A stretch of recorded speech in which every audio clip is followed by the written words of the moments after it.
ভারতের ত্রিপুরার রাজধানী আগরতলায় বাংলাদেশের সহকারী হাইকমিশনে সম্প্রতি হামলার ঘটনা ঘটেছে। হামলার সময় উগ্র হিন্দুত্ববাদীরা সেখানে ভাঙচুর চালায় এবং বাংলাদেশের জাতীয় পতাকা নামিয়ে ছিঁড়ে ফেলার পাশাপাশি অবমাননা করে। এ হামলার পর ঢাকা ও দিল্লির মধ্যে সম্পর্কের টানাপোড়েন দেখা দিয়েছে। এবার বাংলাদেশের কূটনৈতিক মিশনে হামলার ঘটনা মার্কিন পররাষ্ট্র দপ্তরের ব্রিফিংয়েও উঠে এসেছে।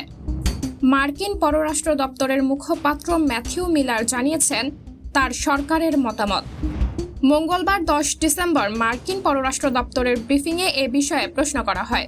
ব্রিফিংয়ে অংশ নিয়ে সাউথ এশিয়া পার্সপেক্টিভসের State Department correspondent Abdur Rahim জানতে চান, ভারতীয় পররাষ্ট্র সচিব সম্প্রতি বাংলাদেশ সফর করেছেন।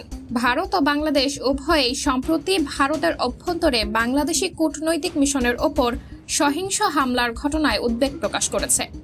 এই ঘটনা প্রবাহ এবং বাংলাদেশকে লক্ষ্য করে ক্রমবর্ধমান আগ্রাসী বক্তব্য সম্পর্কে আপনার কোনো মন্তব্য আছে কি?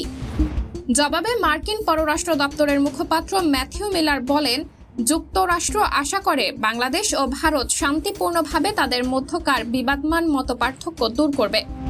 তার ভাষায়, দেখুন, সব পক্ষ থেকে তাদের মতবিরোধ শান্তিপূর্ণভাবে সমাধান করুক, এটি আমরা দেখতে চাই।